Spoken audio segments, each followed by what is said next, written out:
Hey, good morning, everybody. I see we've got a couple panelists on the screen as well as here in the room. Hi, Jess. Hi, Tammy. Good morning. Just quick sound check. Sounds like you could hear us, so that's great. I'm going to do a quick intro here.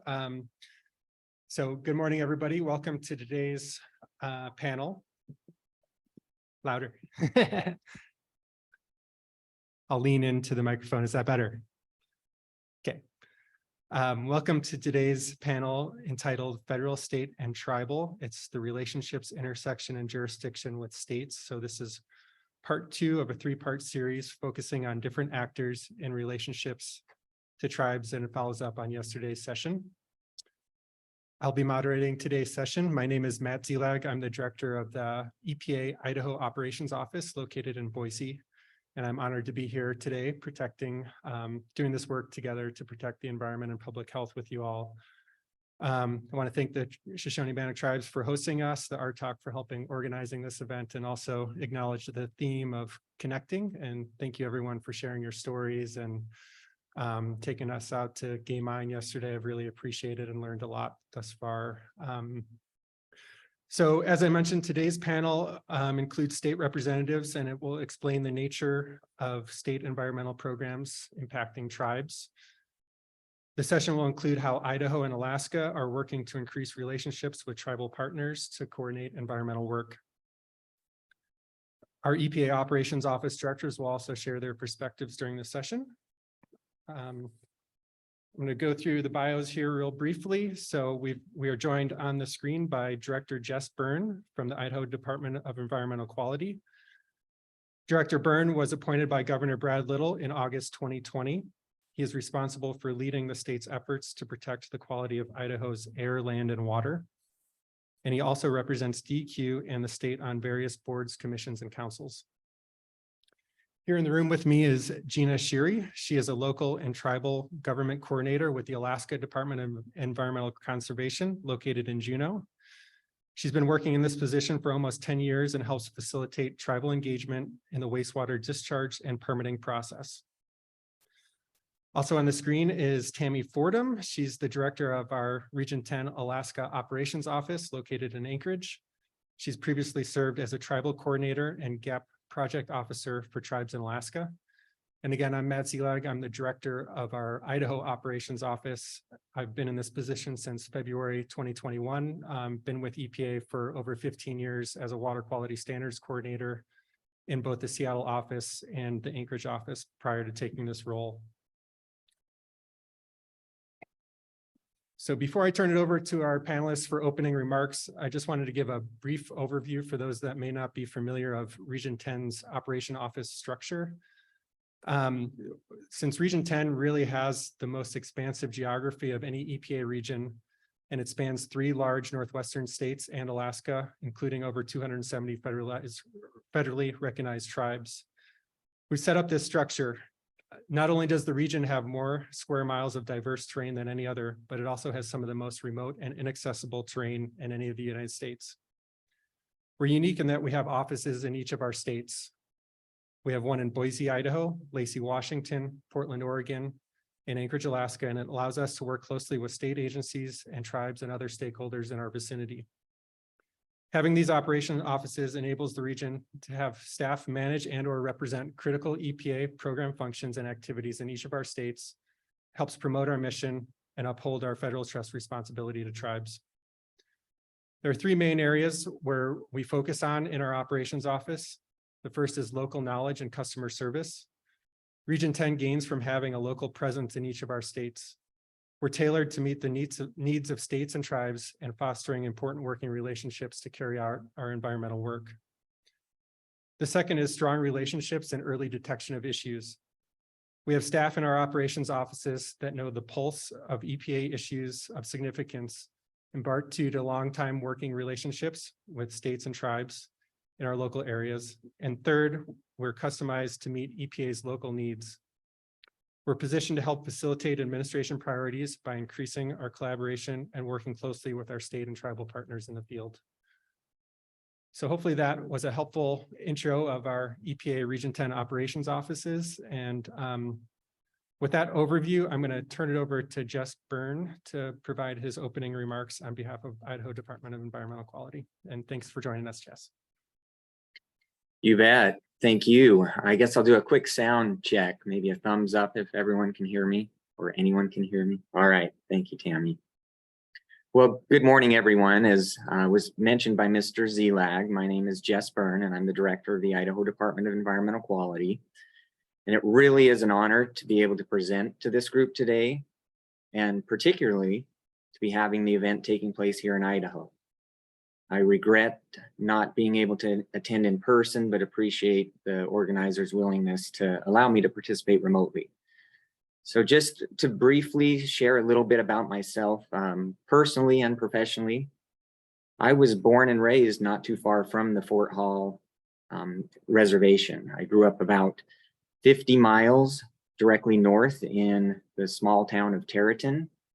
And I currently have a lot of family that reside in the Idaho Falls area. I moved to Boise in 1994 to attend Boise State University and have been over here ever since. And as Matt mentioned, I've been the director of the Idaho Department of Environmental Quality for about 3 years, but I've actually been with the agency for 24 years. And DEQ's mission is to protect human health and the quality of Idaho's air, land, and water. In Idaho, we, meaning DEQ, operate most of the programs that can be delegated to states from the federal government instead of EPA operating those programs.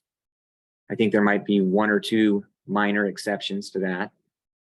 We also have a few programs that are state specific, such as our groundwater program, but those state specific programs are pretty limited.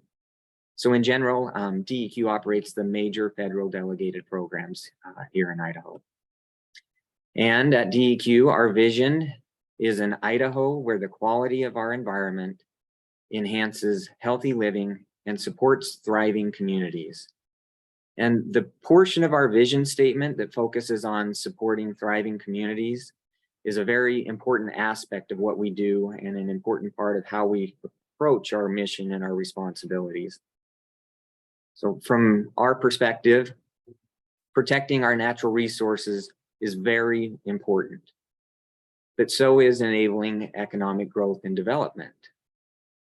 The health of our citizens is dependent upon much more than just a healthy environment. A strong economy helps provide access to vital services such as education, medical care, shelter, and nutritious meals. So at DEQ, we strive daily to balance environmental protection and economic development, which is an enormous challenge and one that we certainly cannot accomplish on our own. We rely upon other government partners such as EPA, tribes, cities, counties, and in some cases, even our neighboring states. We also rely upon many other non-governmental organizations. And the state of Idaho, and specifically speaking on behalf of DEQ, take a lot of pride in how we work with our partners to balance environmental protection and economic development. But it certainly isn't easy. To bring all of those different perspectives together is challenging, as all of you know very well. And I think it's important to point out that in many cases, we have statutory obligations as well as statutory prohibitions that we must operate within. So for the purposes of our discussion today, I just wanted to focus on our work with EPA and the tribes. And to begin, I wanted to briefly provide some examples of instances where we've successfully partnered with tribes in Idaho.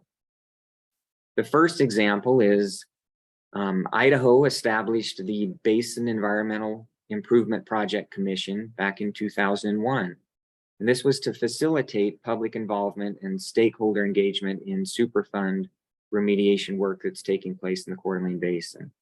And that commission is made up of representatives from the state of Idaho, the state of Washington, 3 Idaho counties, EPA, and the Coeur d'Alene tribe. And the commission conducts quarterly public meetings and develops annual work plans to inform project work and policy decisions at the site. And the commission is still very active. I'll actually be traveling up there tomorrow morning, bright and early at 6:20 a.m. For a meeting. We also have the Restoration Partnership up in that area, and DEQ and the Coeur d'Alene Tribe both participate as natural resource trustees and provide technical staff for the Coeur d'Alene Basin Natural Resource Damage Assessment restoration work. And many significant restoration projects are happening on the ground as a result of that effort. We also have the RGEM Collaborative, and DEQ and the Coeur d'Alene Tribe work together with the University of Idaho, the Kootenai Environmental Alliance, the local Chamber of Commerce, and Kootenai County to promote community awareness of water quality issues in Coeur d'Alene Lake. Speaking of Coeur d'Alene Lake, we also have the Coeur d'Alene Lake Advisory Committee. And that committee was established recently to help the state prioritize $33 million worth of nutrient reduction projects. And the Coeur d'Alene Tribe is one of the members of that advisory committee. And also one of the priority projects on the St. Joe is being implemented by the Coeur d'Alene Tribe through a sub-award for DEQ. DEQ is also currently working with the Nez Perce Tribe to coordinate groundwater monitoring for 40 sites within tribal boundaries this year to assess Lapway Creek nitrate priority area. And there's not a lot of recent information regarding this, and so additional information is needed, and staff from both the Nez Perce Tribe and DEQ will jointly be monitoring and cost sharing where possible. Then additionally, the Nez Perce Tribe and other Idaho tribes have also received funding from DEQ for several non-point source water quality projects. DEQ and the Shoshone-Bannock Tribe are currently working together on a wood stove changeout program that provides reimbursement for eligible tribal members. And 3 changeouts have already been completed and 15 more have been approved and are working with vendors. So these are just some of the many examples of DEQ and the tribes successfully working together. And it may not have been obvious in all of the examples, but EPA actually plays a significant role in most of those as well. And I highlight these examples to demonstrate the value and the results that can come from all of us working together. But I also want to point out a couple of common themes that I noticed within all of those different projects. And the first was being that we all shared a common goal. I think it's safe to assume that there is not always complete agreement on how to approach many of the projects I highlighted, but there was enough agreement on what our shared goals were that we were able to move forward and make the project successful. Which means there was also a willingness and a commitment to work together, even though we have different perspectives. So being willing to work together and finding shared or common goals seem to be 2 of the biggest factors. Another theme that certainly doesn't hurt is having funding available, which brings EPA maybe back into the conversation. I also briefly, though, wanted to touch upon some of the challenges that we often face. One challenge is resources, and I think this is something that we share, commonly across all organizations. But DEQ has, very limited resources, and unfortunately, those limited resources also tend to have specific constraints on what they can be used for. We also have limited staff resources. Another challenge is authority. We're constrained by the state statutes and regulations that provide us with our authority. So we do not have limitless authority to carry out our responsibilities.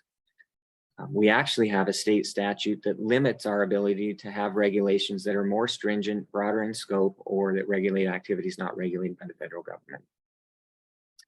And then we also have certain state and federal statutory requirements that establish many of the processes that we must go through. And this can limit our flexibility and discretion. For example, in developing our rules, we are required to go through a negotiated rulemaking process, which is, pretty prescriptive. And I'm sure I could easily identify more challenges if I tried, but the final thought I wanted to leave the group with before moving to the other panelists is that I believe there is more opportunity for states EPA and tribes to work together than there are obstacles preventing us from doing so. I hope that we'll continue to take advantage of those opportunities. With that, I'll turn it over back to Matt. Thank you, Director Byrne. Appreciate your opening comments. And next we'll go to Gina Shuri from Alaska Department of Environmental Conservation.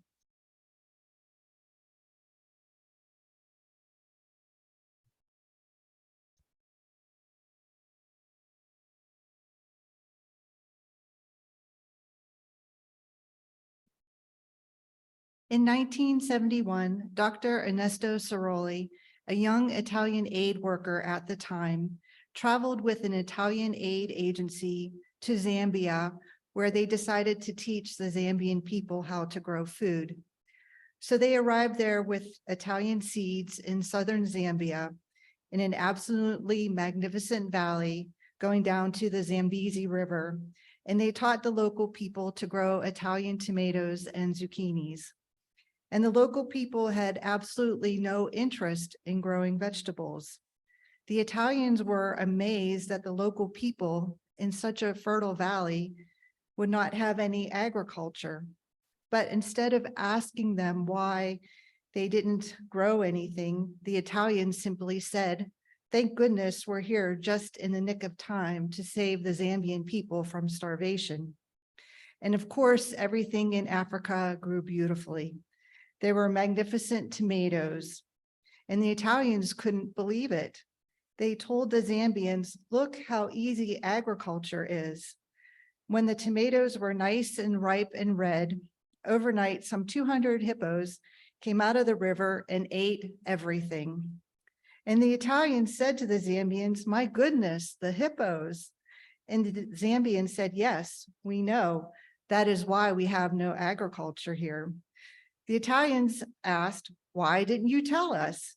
The Zambians replied, "You never asked." Next slide. My name is Gina Shari. I live in Juneau, Alaska, which is located in Tlingit-on-Ee. I was born in Western Pennsylvania near the confluence of 3 rivers known today as Pittsburgh. The area was rich. The rich area was home to many indigenous peoples over time, beginning with the Dina and Hopewell cultures, which are also known as the Mound Builders. Other indigenous people include the Osage in pre-contact time, and in post-contact time, the Monongahela peoples, who were later joined by the Delaware, Shawnee, and Haudenosaunee. Next slide. Here are some pictures of my family. The top left photo are my grandparents, Paul and Hazel Roenick. The bottom left photo is a picture of my grandparents, William and Virginia Shari, along with my dad and his 2 brothers. The top right photo is a picture of my parents, along with my sister, brother, and me. And the bottom photo is a picture of my blended family.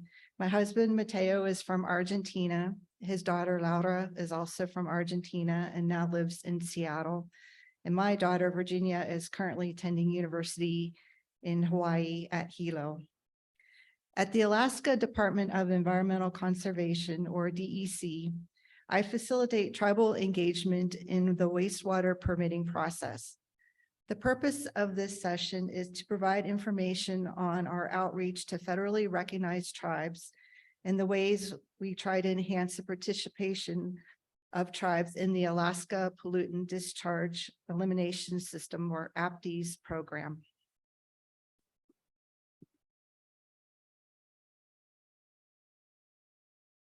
Next slide.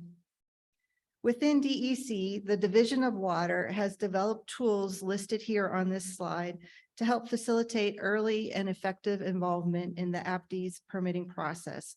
And I will talk about each of these tools in my presentation. For context, here is a simplified graphic of the APDIS permitting process. A copy of this postcard is available on my tribal webpage. The top row of the postcard shows the major milestones during the APDIS permitting process. The bottom row shows the public actions that correspond to each of these major milestones. The first tool that I'm going to talk about is the permit issuance plan. The permit issuance plan is updated every year to list the permits that the division will be working on. A link to this list can be found on several of our web pages. This list is based on what is known at the time that the list is revised. The current list that we have posted on our web pages is for 2023-2024. This list is a tool that tribal governments can use to self-identify as potentially affected by the permit and to request to be notified of any action taken on that permit. There is a possibility that permits may get issued that aren't on the list. However, tribal government early notification and the public notice processes will still occur.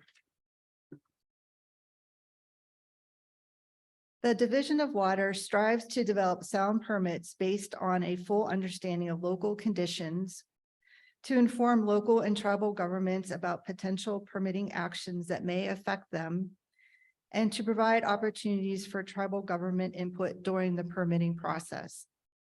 A second tool that was developed is the early notification process for tribal governments. When a permit writer is getting ready to start writing a permit, the permit writer notifies me with basic information about the permits and the pollutants that would be permitted to be discharged. Using a variety of sources, I determine who the potentially affected tribal governments are.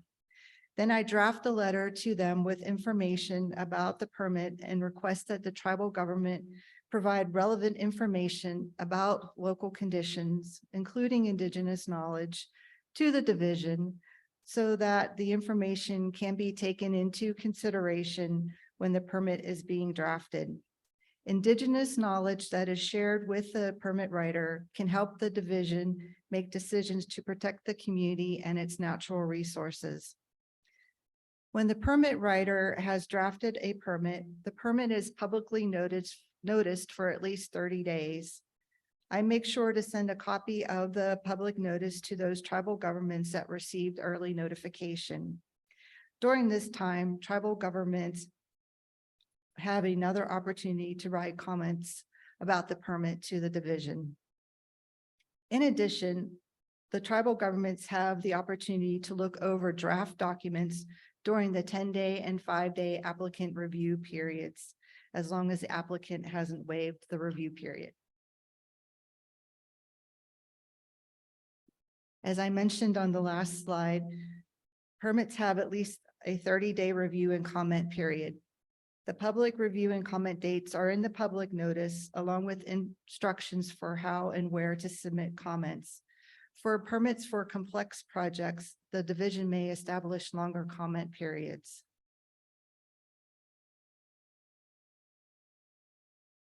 To address concerns about tribal participation in the APTES program, the Division of Water created a webpage specifically for tribes so that the APTES information for tribal governments is located in one easy to find place. Tools on this page include the permit issuance plan that I mentioned before, APTES guidance for local and tribal governments, and the APTES postcard for tribes that I showed on a previous slide. And there's other information on there as well. The supplemental process is described more fully in the public participation in the APTES permitting process dated October 27, 2008. And a link to that is also available on the webpage that I showed previously. This supplemental process can be used for large or complex projects, important projects, or projects of concern to subsistence users. The supplemental process provides for the additional tools listed here and a few others described in the document. A few years ago, when we were working on an oil and gas general permit for the Cook Inlet, we traveled to most of the potentially affected communities and held public information meetings where we had before the public notice and review period on the general permit.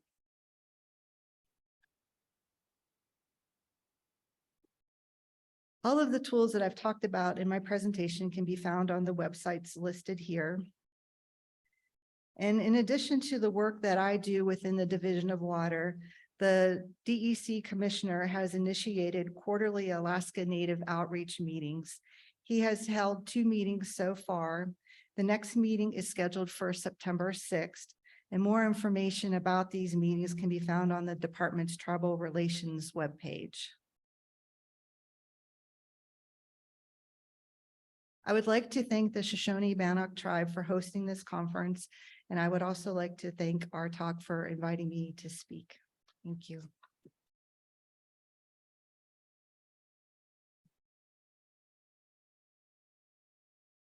Great, thank you for that presentation, Gina. Next, I'd like to turn to Tammy Fordham to see if she has any opening remarks or general comments about her seat up in Anchorage, Alaska for EPA. Yeah, thanks, Matt. I don't know, Ashley or whoever's controlling the camera, is there a way to see the room? It would be great to just be able to see who's there. Oh, thank you. Good morning. Oh, well, I just want to say shout out to Gina for traveling to Fort Hall, and it's just incredible to hear from her, and to just, I want to acknowledge there's a lot of incredible DEC staff that are doing good work with communities in Alaska. So Matt talked a bit about the work of the operations offices. And so in my office, given that I'm in Alaska, part of our portfolio here is oil, gas, and energy, Arctic related activities. There's a lot of focus on water infrastructure, as you might imagine, with our infrastructure funding, critical minerals to help with all of this green energy transition that we're talking about. But today I wanted to speak to a project that, as an operations office director, a former director, helped sort of see that there was an emerging issue and figure out a way to get some funding to support this effort back in 2016. And it was after a report to Congress on ANCSA contaminated lands. And so EPA office, the operations office director, worked with our Brownfields program to help get some resources to the Alaska Native Tribal Health Consortia to put together what's called an ANCSA Contaminated Lands Partnership Group. So fast forward, and at that time I was the deputy in the Alaska office, and now I'm the director. And so fast forward to now, and under Casey's leadership, as you heard yesterday about ANCSA, in my job as the Alaska Operations Office Director, I communicate with the commissioner and the deputy commissioner and others around state priorities. And I had been hearing, quite a bit about state priorities around addressing contaminated lands in Alaska. And as the focus on the Arctic came in, something called the Arctic Executive Steering Committee, there was an opportunity to put forward initiatives that are important in the Arctic. And so working with leadership in Washington, D.C., across different agencies, we had a visit to Alaska, and I had the honor of pulling together Alaska Native partners, the state, and other federal agencies. So that was last year. And then as I would say, a result of that, which is super exciting, which you don't often get to see in our careers, is there's new money that's available to help address contaminated lands in Alaska. And that's with the help of our senator and all of the work that tribes and others have been doing to make sure that there's awareness on this issue. So it's a incredible opportunity for the tribes to get resources. There's a lot of work that's going to be done with the state, because the state has requirements around cleanup process, and there's also resources that will support the state to engage with local communities to help with addressing these contaminated lands. But I think most importantly, there's a lot of resources that will go directly to the Alaska Native organizations to do this work. And so that's an exciting time. I know there's probably a lot to talk about, but it's something that's of value to me, which is collaboration. And I just invite any of you, when you're in Anchorage, or maybe a chance for me to get out, need to get out more. I think COVID kept us locked up for a bit, and it's time to get out and engage. So just know that my job is really to understand Alaska, what our concerns are here, and to help provide spaces for the tribal voice to be heard, as well as working with our state and finding ways where we can collaborate and include our federal partners in doing that. So a lot of work to do. It's an exciting time, and just appreciate RTOC and Fort Hall, and I'm not here this week, not there this week, because I have an intern here in my office. It's her first week, and she's going to be helping us on this ANCSA project. So I know we've been talking a lot about the next generation, and so that's why I'm not there in person, but it's great to be with you in this way, and just know my door is always open. I would love to hear from you or talk with you anytime. So with that, Matt, do we want to ask and do questions, or where are we going Yeah, now? thank you, Tammy. Yeah, we have a prepared question or two, and then we'll open up questions to the audience. So the one I'd like to start with is, what is a moment in your career that you are most proud of where it intersected with tribes? So Director Byrne, would you be interested in taking that first, just to manage the hybrid audience here? Absolutely, I'd be very happy to answer that. And the example I would give is actually a very recent example. And it kind of goes back to some of the points that I made earlier about we may not always agree completely on everything or agree completely on how to approach certain things.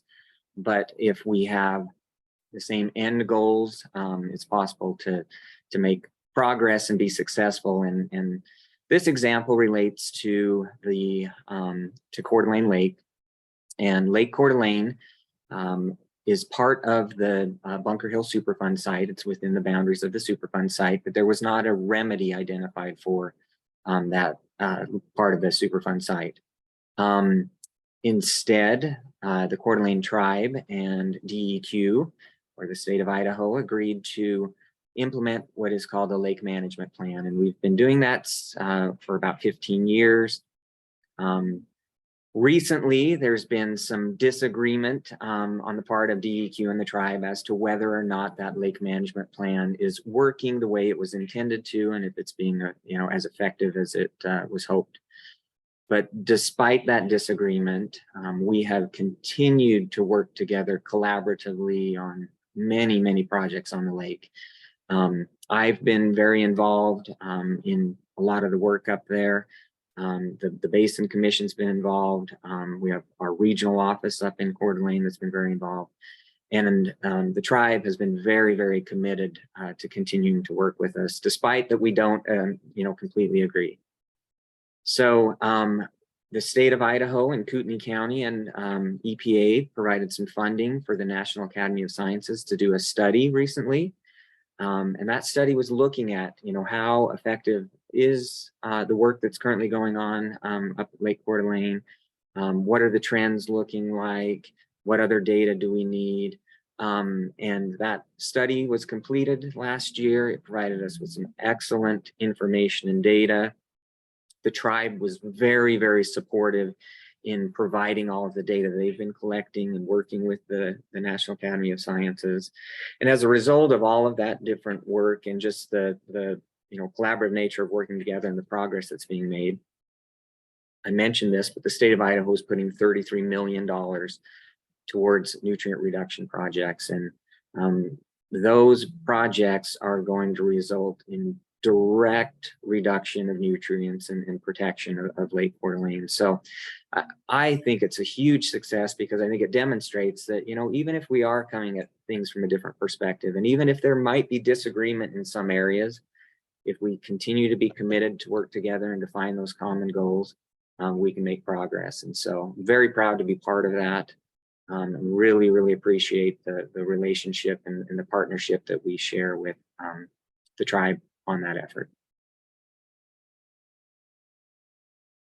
Great, thank you for sharing that, Jess. And next, I'll ask Gina.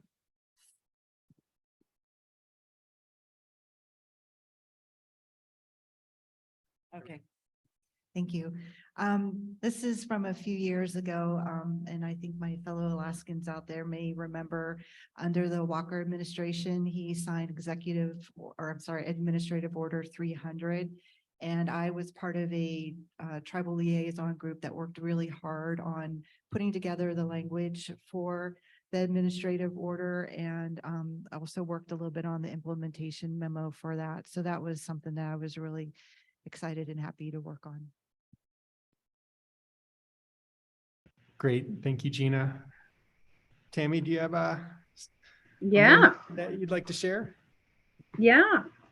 Well, it goes way back, but I think it's one of those threads that, I think grows over time. So it was back when I was a tribal policy advisor working on oil, gas, and mining related issues. And EPA was doing offshore permitting in the Beaufort Sea and the Chukchi Sea related to potential oil and gas development there, exploration related work. And we knew in previous work, and just, I think Kathy Villa, if you're in the room, work that was done on the North Slope with the tribes there around important communications. And it was an opportunity basically to reflect traditional knowledge and consider that information in our decision making. And it did also include the state, because the state had the state waters, right? So EPA had the federal waters, DEC had the state waters. And so, we worked together and made sure that when we wrote those permits, that there was consideration of that information. And that led later to working with our Regional and Tribal Operations Committee to develop Region 10 guidance around traditional knowledge. And that's spread, now we have a federal policy to support that. I'm just always incredibly humbled by the work of our tribal partners, our tribal scientists. So those are the favorite moments working here at EPA. So thank you. Thank you, Tammy. And if I could, maybe I'll just share a bit of a story from my own career.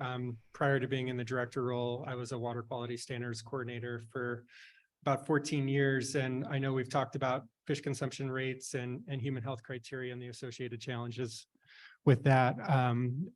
However, I've had the honor of working with some of our states and tribes as they set their own water quality standards and adopt more realistic fish consumption rates, and certainly acknowledge the challenges and the length of time and the persistence that some of that work takes.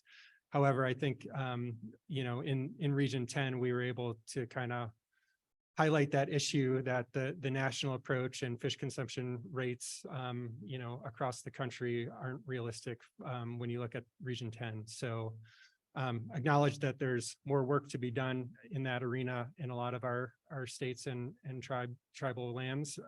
However, I think there's been some significant progress made thus far. So I've been honored to work with you all on some of those topics over the years. I think in the interest of time, want to make sure that we have the audience have an opportunity to ask questions. So I open it up. Adam here in the front. Right in the front, Adam. Yep.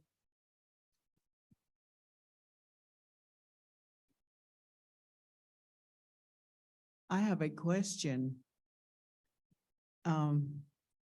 I travel a lot. I used to travel a lot. I've been to many towns.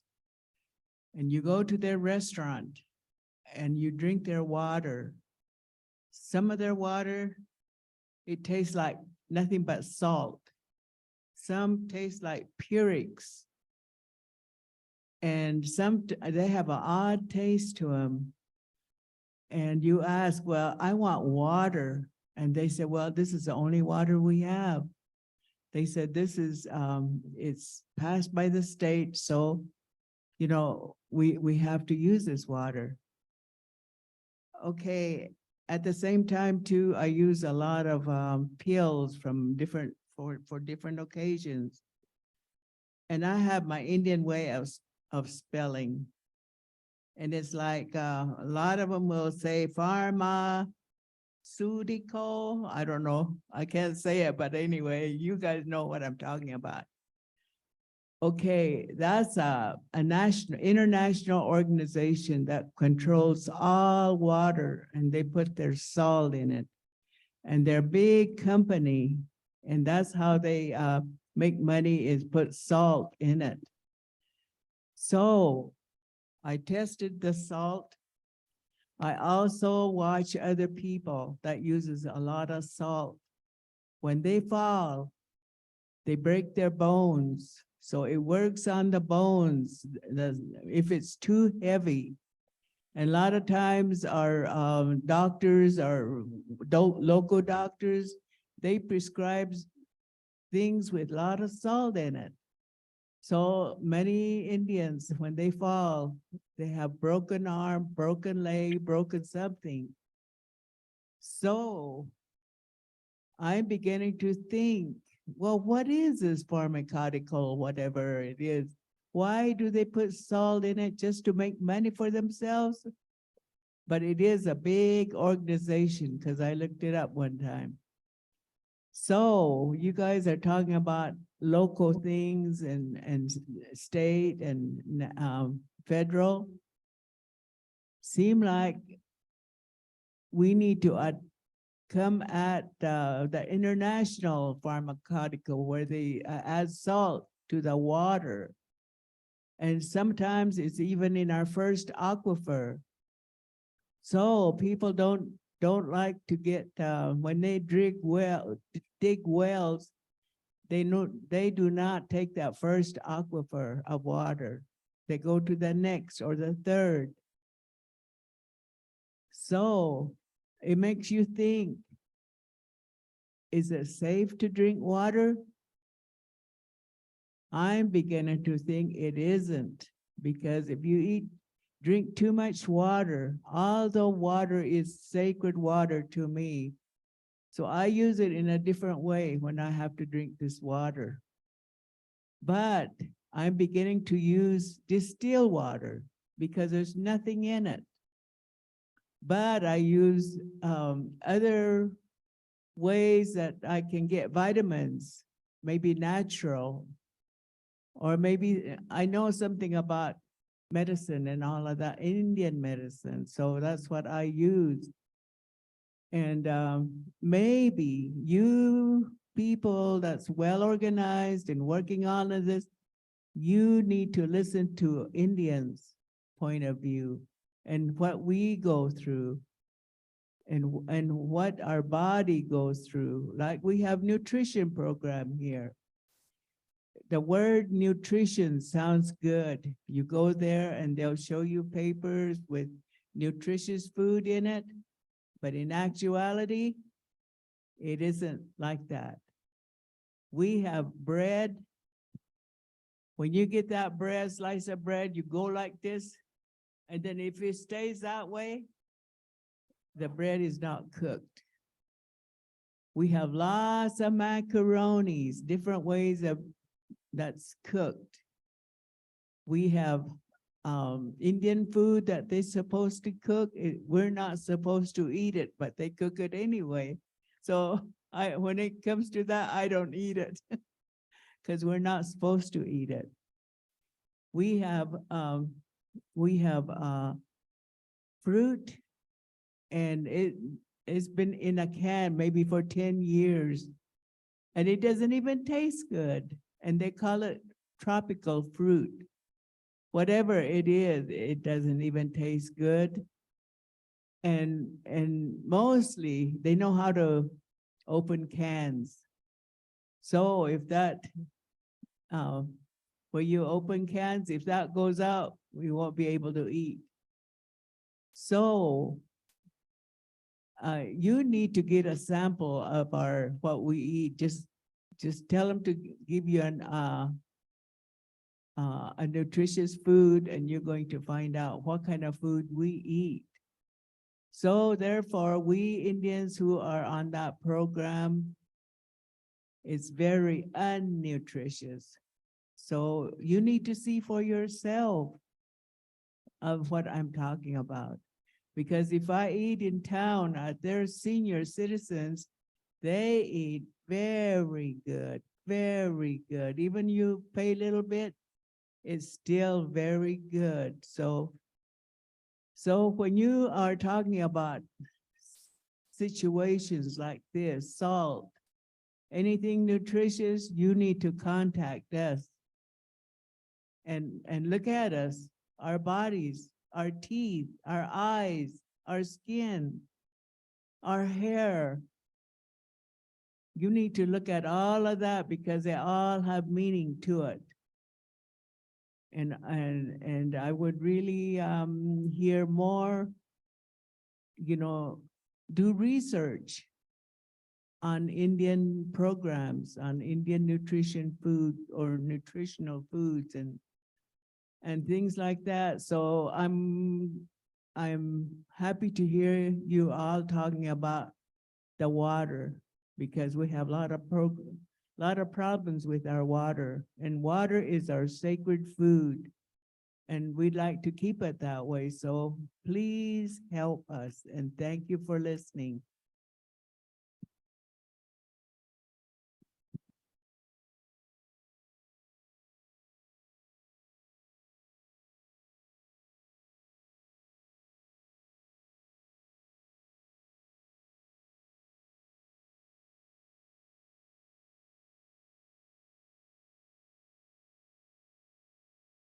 Good morning. My name is Alexis Baker. I'm an environmental specialist with Upper Snake River Tribes Foundation. I have a question for the director of IDEQ. I know one of the things that you guys have been working on with the Idaho Department of Lands is looking at some of the abandoned mine sites like Triumph, looking at the water quality issues that are up there, looking at the vacuum bag samples of the lead and things that are in the dust. So I just want to know kind of where are you guys at with the process of other abandoned mine sites within the state of Idaho, working with the reclamation, the abandoned mine lands program with IDL, and how are you engaging the tribes on that? Thank you. Great, thank you for that question.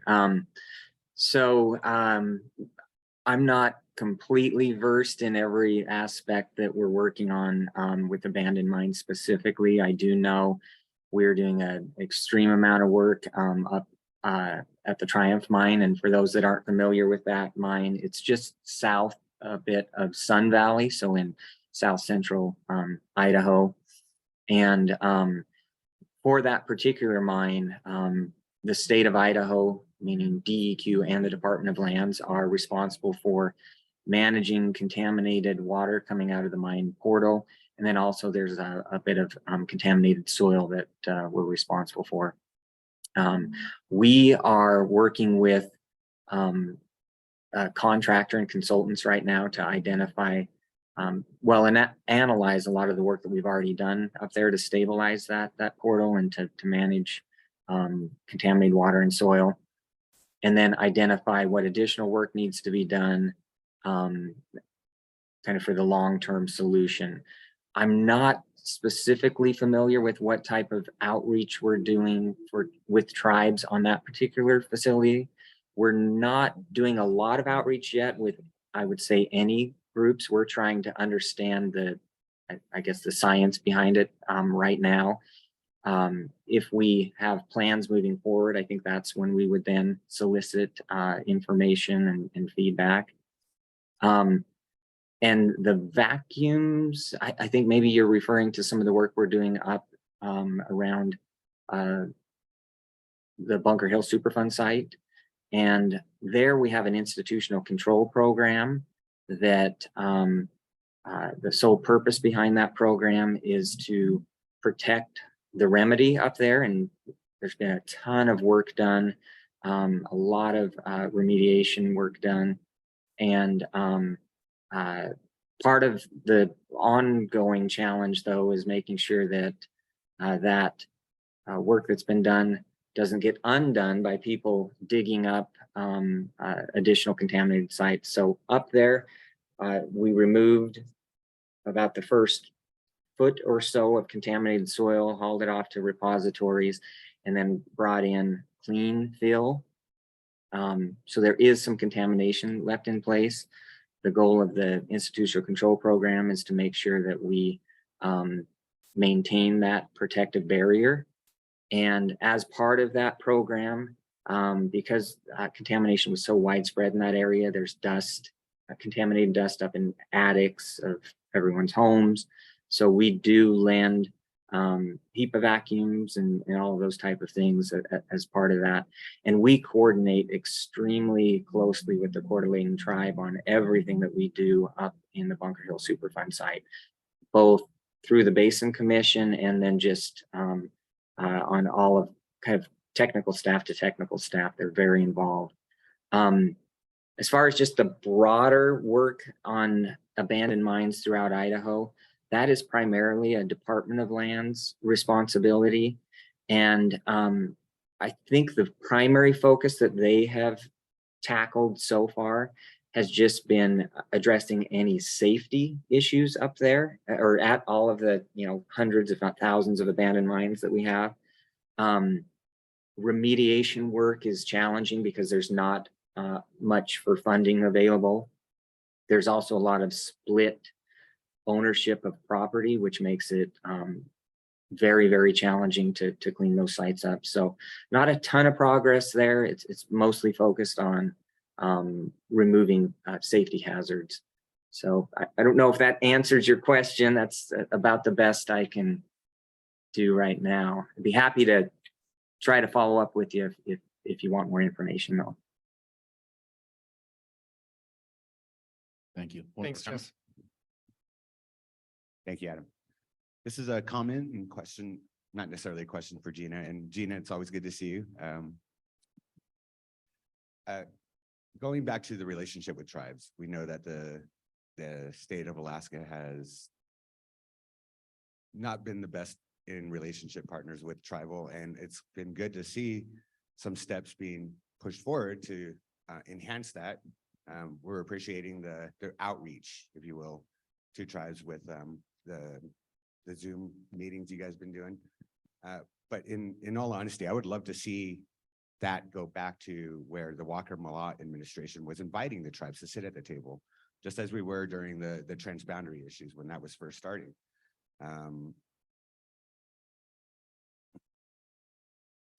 Sorry, I'm choosing my words, right? Well, I'm just going to stop there, but I just wanted to note that it is good to see the outreach, but I don't want that to also just be a check in the box or call that consultation. It's not proper consultation. I would hope to see that reversed back to what the Walker-Malott administration was doing about 8 years ago. So just a comment. Thank you. Yeah, I think we have time for one or two more.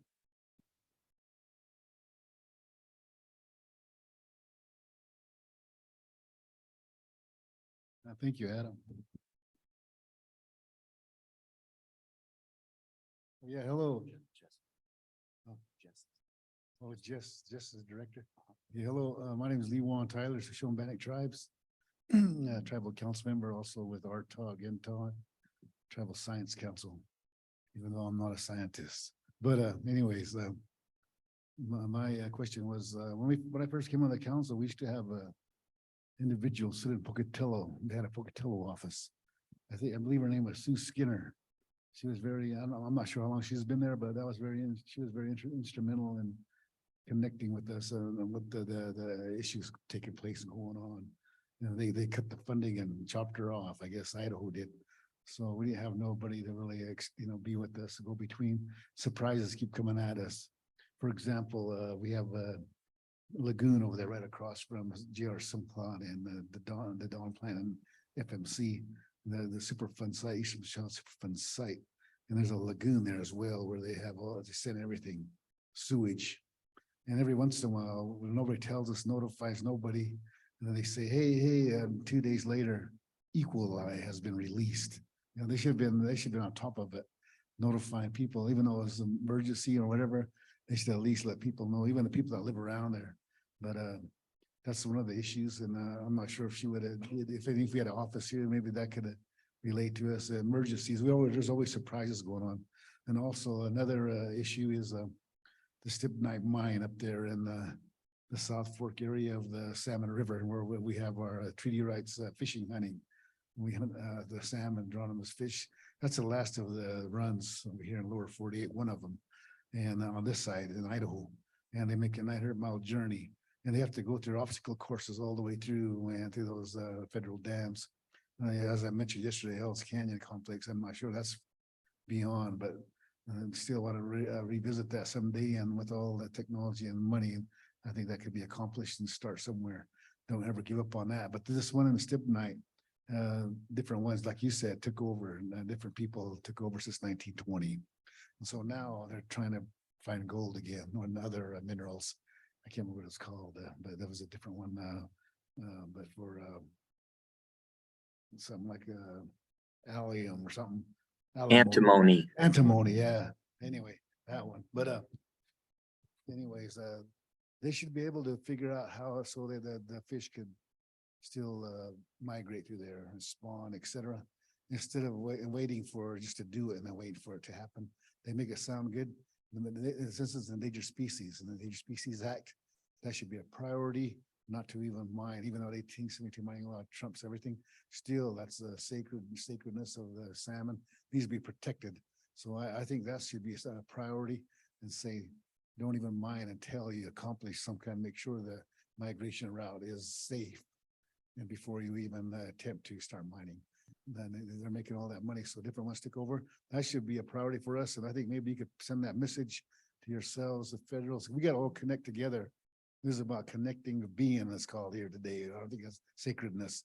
So I think that everybody says, oh, it's their problem. Oh, it's their issue. Oh, different ones. And then nothing happens. So I think it's time we all connect together and unite and fix it somehow. I'm not sure if you could do it, but let's pass the word somehow and maybe get it going from here. Thank you. And I don't know, Matt, if I have just a quick second, one thing I wanted to mention, you mentioned Sue Skinner. So we do have a Pocatello regional office, and I actually our regional administrator, Katie Bergholm, is participating in some of your sessions today, and I think maybe tomorrow. But I will put you in contact with her. One of my goals is to try to connect more directly at a leadership level within our agency. What I've observed is that, you know, on project by project, our technical staffs work together very well. I could do a better job at reaching out though to tribal councils and trying to connect with you all and making sure that you've got good contacts as well. So it's something I'm going to focus on moving forward, but you do still have a regional contact in our Pocatello office. You can thumbs up, Jess. So yeah, thank you. I think that's a great point to close on. And yeah, as we talk about relationships, I think there's a lot of good work happening, and of course more that can be done. So I want to thank the panelists for joining me today up here, and also thank the audience for their good questions and comments. Always learn a lot from these sessions. So we give a round of applause to everybody.